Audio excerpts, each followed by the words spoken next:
Justin, I'm calling to find out why you aren't in school. Classes started back in person, and you are not here. The pandemic has changed education. Attendance rates are down across the board. Enrollment is down across the board. We just couldn't find him. We didn't know where he was. A lot of students are definitely going to get lost. And now, teachers are in a desperate effort to get them back.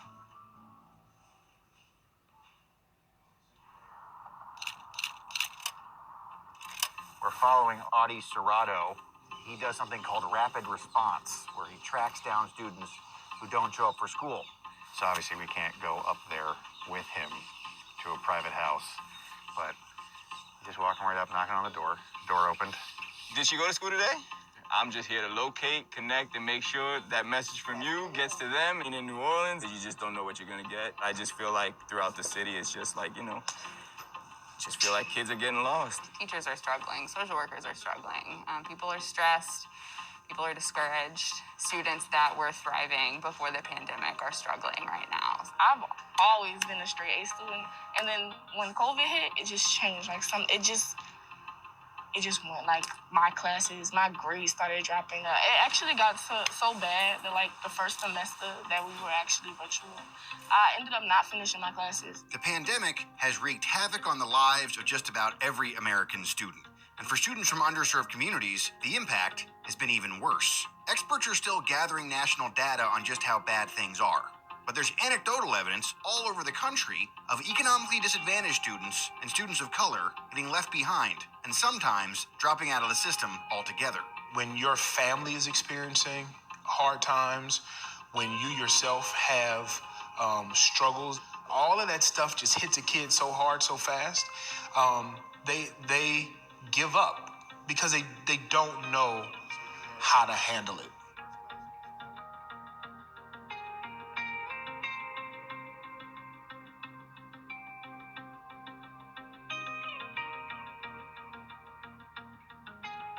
You can find this story in just about every major school district. Here's what it sounds like in New Orleans. Attendance rates are down across the board. Enrollment is down across the board.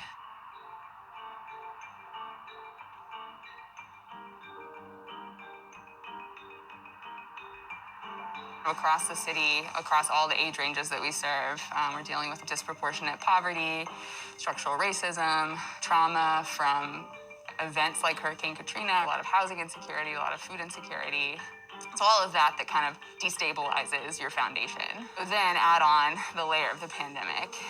This is the first day in a long time that high school students are going back inside classrooms here in New Orleans. The challenge for schools here and all over the country is that students have been lost to failing grades, poor attendance, and just dropping out because of the way the pandemic has changed education. And now, teachers are in a desperate effort to get them back. It's Mr. Justin. I'm calling to find out why you aren't in school. Classes started back in person, and you are not here. I want to make sure he's all right. You need to come back to school. You need to encourage her to get to school, and then encourage yourself to get here.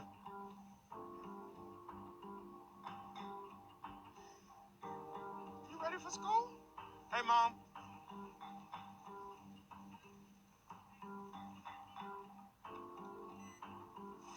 Glad to have you back. Yo, what's up, man? Attendance is key to your success. Thank y'all for being here.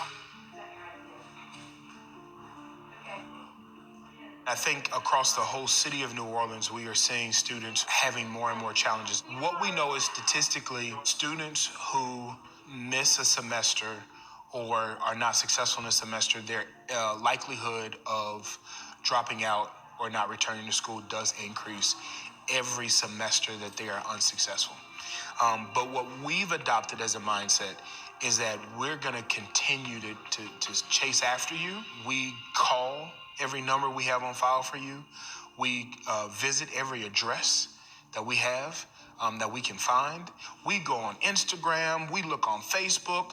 Like, we go everywhere to find the kids. And before we know it, our building's going to be full again. Every weekday, Audie Serrato drives around New Orleans knocking on doors.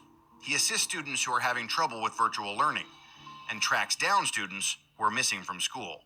I want to show you that we care. that, we want you to succeed in any way that looks for you. The economic impact of this pandemic has forced some students to take jobs or pick up childcare duties for siblings or their own kids. Some are facing mental health challenges or have lost family to COVID-19. Remote learning is hard for many students. It's especially hard for those with unreliable internet access or those dealing with a language barrier. All right, I can't ride with you, obviously, because of COVID, but I will not miss your car.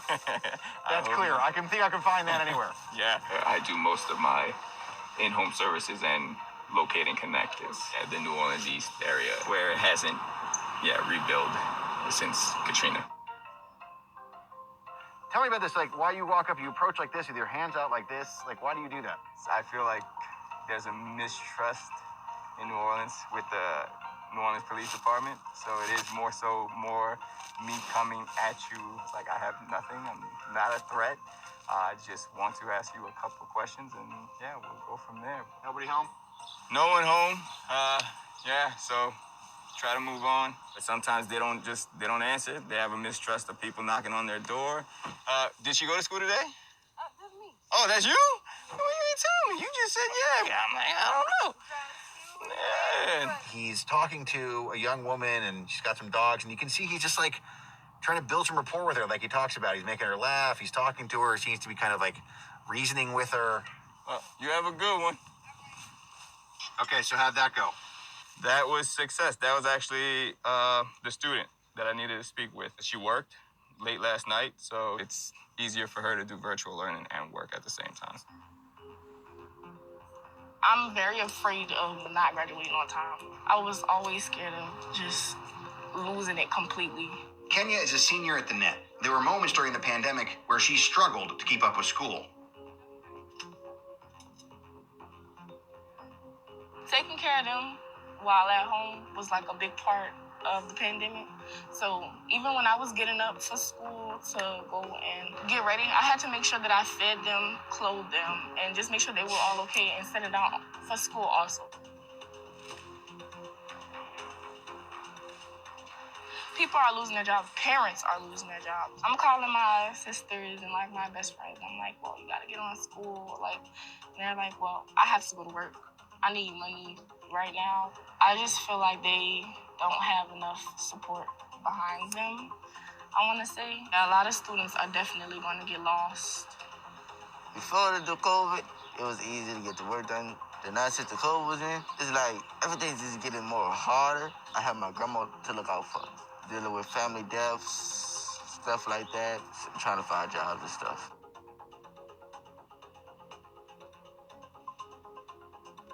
It's just been hard, trying to be on time for school. The Wi-Fi cuts out every now and then. I use my hotspot on my phone.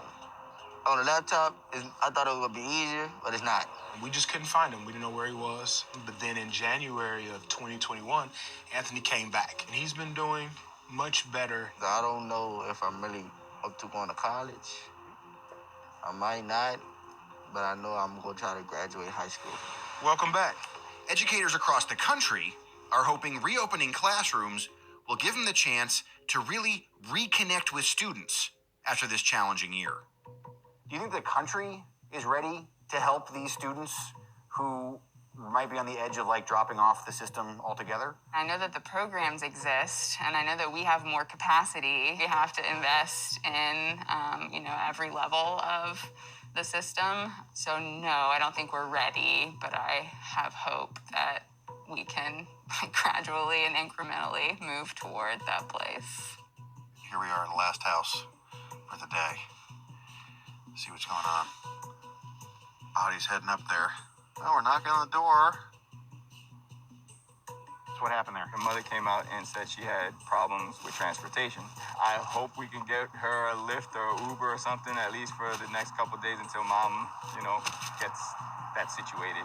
4 out of 6. Yeah. Today. 4 out of 6. Is that pretty good? That's I would say that's very good. Yeah, very good number. Sometimes I have days where it's 0 out of 6. So 4 out of 6 is very good.